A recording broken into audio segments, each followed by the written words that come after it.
Accordingly, an anti-Pauline work by Ireneo should be rejected, since it's based on a single medieval report written 1400 years after Ireneo, is otherwise never mentioned in any ancient or medieval literature, has never since been seen, and clearly contradicts what Ireneo actually said about Paul in his extant writings.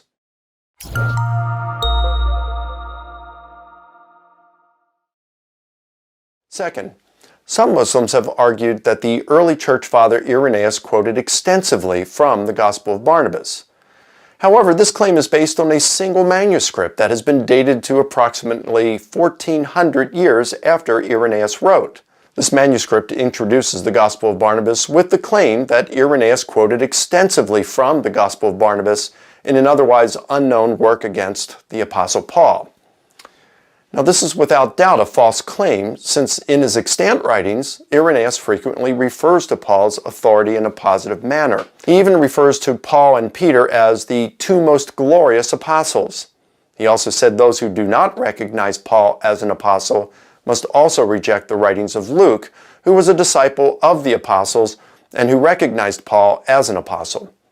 Then Ireneo says whoever rejects Luke rejects the gospel message.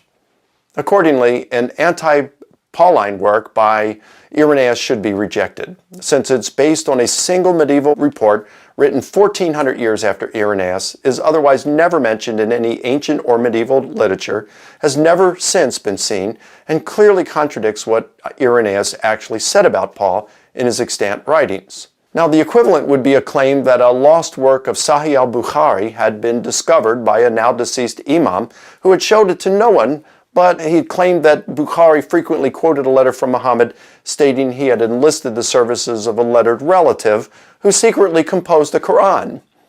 That would be historical evidence of the poorest kind. No one would believe it, nor should they.